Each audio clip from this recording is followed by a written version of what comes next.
Jack the Ripper was and is to this day the world's most famous serial killer.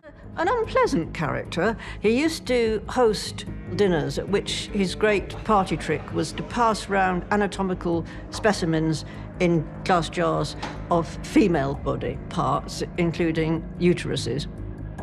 And Tumult, name has been connected with the whole Ripper murders because he was a larger-than-life, unsavory character. ये कहानी उस killer की जो चुन चुनकर prostitute को देता था दर्दनाक मौत। दुनिया में महिलाओं की हत्या करने वाले कई सीरियल किलर हुए, लेकिन ये कहानी ऐसे सीरियल किलर की है जो केवल प्रोस्टिट्यूट को अपना शिकार बनाता था। लंदन का व्हाइट चैपल इलाका जो दिन में हलचल से भरा रहता था, रात आते ही एक भूतिया सन्नाटे में बदल जाता। गली गली में छुपा एक खौफनाक कातिल अपने काले करतूतों को अंजाम दे रहा था। उस सीरियल किलर का नाम था जैक द रिपर, एक नाम जो आज भी दुनिया भर में दहशत का कारण बना हुआ है। ये एक ऐसा सीरियल किलर था जो वैश्यों का दुश्मन बन गया था, जिसने ना सिर्फ एक शहर बल्कि पूरे देश को दहला दिया था। उसका तरीका इतना खौफनाक था कि लोग उसका नाम सुनकर ही कांप उठते। वो चुन चुनकर वैश्यों को अपना निशाना बनाता और उनकी दर्दनाक मौत के पीछे छिपे इसके इरादे आज तक किसी को पूरी तरह समझ नहीं आए। London, England, August 1888. Over the course of 9 harrowing weeks, the city was rocked by a series of horrific murders committed by an unknown killer. 1888 London का व्हाइट चैपल इलाका। सब कुछ शुरू हुआ एक बड़े शहर के अंधेरे गलियारों से। जब पहली बार एक वैश्य की लाश मिली तो पुलिस ने इसे साधारण हत्या समझा, लेकिन जल्द ही एक के बाद एक और लाशें मिलने लगी। हर मृत शरीर से कोई ना कोई अंग गायब होता। किलर का तरीका किसी जंगली जानवर जैसा था। जैक ने 1888 में कुल 5 महिलाओं का शिकार किया, जिसमें पहली लाश मैरी एन निकोलस की 31 अगस्त को मिली।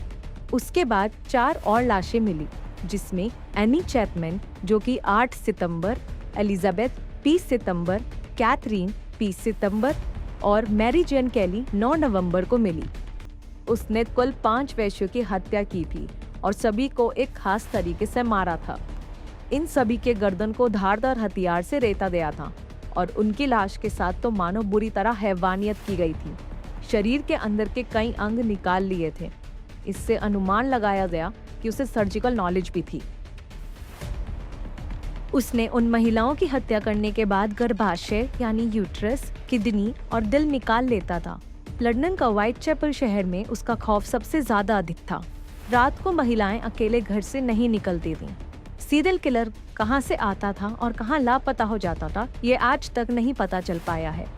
कुछ सोर्सेज की माने तो कैथरीन नामक एक पीड़िता की बाईं किडनी और गर्भाशय को काट कर निकाल दिया गया था। उस समय के पुलिस सर्जन थॉमस बॉन्ड का कहना था सभी 5 हत्याएं निसंदेह एक ही हाथ से की गई थीं। पहले 4 मामलों में गले बाएं से दाएं काटे गए प्रतीत होते हैं। अंतिम मामले में व्यापक विकृति के कारण यह कहना असंभव है कि घातक कट किस दिशा में लगाया गया था, लेकिन दीवार पर धमनियों के रक्त के छींटे पाए गए जहां महिला का सर पड़ा होगा। जैक का हर कदम एक योजनाबद्ध खेल जैसा था।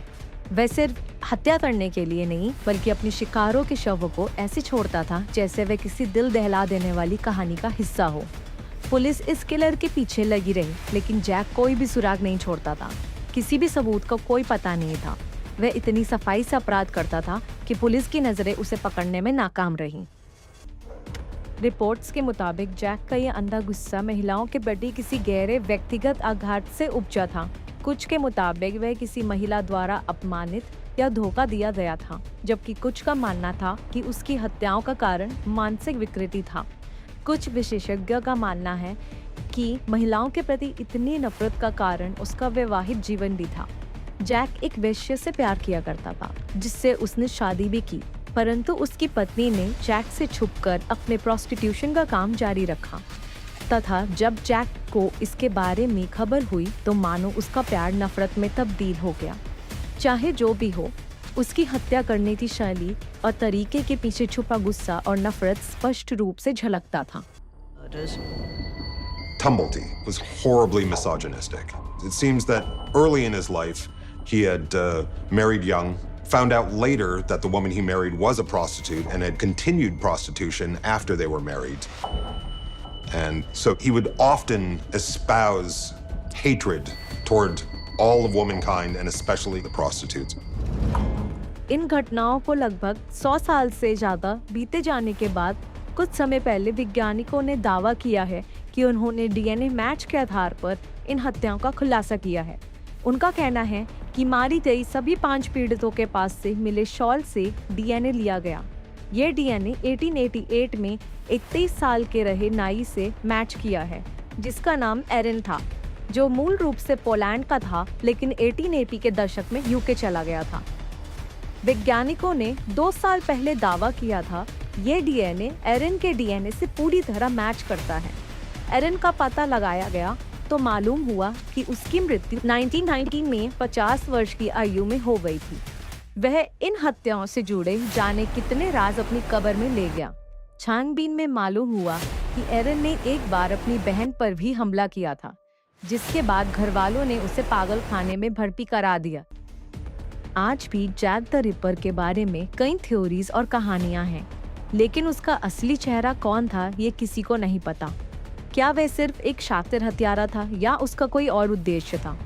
क्या यह सिर्फ महिलाओं की हत्याओं का एक श्रृंखला थी या फिर उसका खौफनाक चेहरे के पीछे कोई और कहानी छिपी हुई थी? यह आज तक एक अनसॉल्व्ड मिस्ट्री बनकर रह गया है। ये थी कहानी दुनिया के पहले सीरियल किलर की, जैक द रिपर।